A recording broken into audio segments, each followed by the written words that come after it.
మీరు చూస్తున్న పై దృశ్యాలు ఎక్కడో మారుమూల ప్రాంతంలో కానీ ఎక్కడో మారుమూల వీధుల్లో కానీ ఈ మురుగు ప్రవహిస్తుందని అనుకుంటున్నారా? కాదు కాదు, ముమ్మాటికి అది కానే కాదు. ఇదంతా వికారాబాద్ జిల్లా తాండూర్ మున్సిపల్ కార్యాలయం ముందు నడి రోడ్డుపై ప్రవహిస్తున్న మురుగునీరు. తాండూర్ పట్టణం ఇందిరా చౌక్ నుండి హైదరాబాద్ రోడ్డు మార్గంలో గల మున్సిపల్ కార్యాలయం ముందు ఉన్న రోడ్డుపై దాదాపు 200 మీటర్ల వరకు రోడ్డుపైనే మురుగు ప్రవహిస్తున్నది. దీంతో దుర్వాసన వెదజల్లుతుండడంతో దారి పొడవునా ప్రవహిస్తున్న మురుగునీటిపై దోమలకు నిలయాలుగా మారి దోమ కాటుకు ఆ రోడ్డు మార్గంలో ఉండే స్థానికులు అనారోగ్యం పాలవుతున్నారు. రోడ్డు మార్గాన తాండూరుకు రావాలంటే పాలకులైనా, అధికారులైనా, సామాన్య జనమైన, పట్టణానికి వచ్చే బంధువులైనా, అతిథులైనా ఎవరైనా సరే ఈ దుర్గంధం భరించి ఈ మురుగునీటిని దాటాల్సిందే.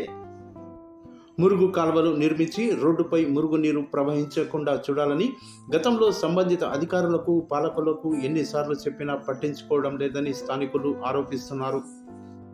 అభివృద్ధి చేశామని, అభివృద్ధి చేస్తామని గొప్పలు చెప్పుకుంటున్న పాలకులు, అధికారులు ఇప్పటికైనా స్పందించి ఈ రోడ్డు మార్గాన మురుగు కాలువలు నిర్మించి మురుగు నీరు రోడ్డుపై ప్రవహించకుండా చూడాలని స్థానికులు, వాహనదారులు, ప్రయాణికులు కోరుతున్నారు.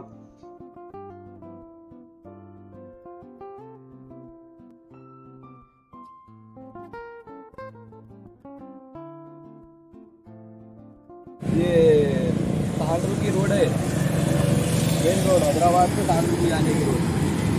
देखिए आप म्यूनसिपाली सामने, जितने बार बोले म्यूनसिपाली में कोई भी एक्शन ले ले रहे, एमएलए साहब से दरख्वास्त करते हैं हम, ये अदबन गुजारिश है, ये बनाइए जल्दी से जल्द। इससे पहले भी हम बोले नहीं, एक्शन नहीं ले रहे कुछ भी। यहाँ अंदर घर है हमारा, मच्छर आ रहे और जो है ये देखो आके क्लीन करके मोरी बना के गए तो बुखार, सर्दी, खांसी, बुखार सब कम होता। एमएलए साहब से दरख्वास्त है जल्द से जल्द काम कराइए।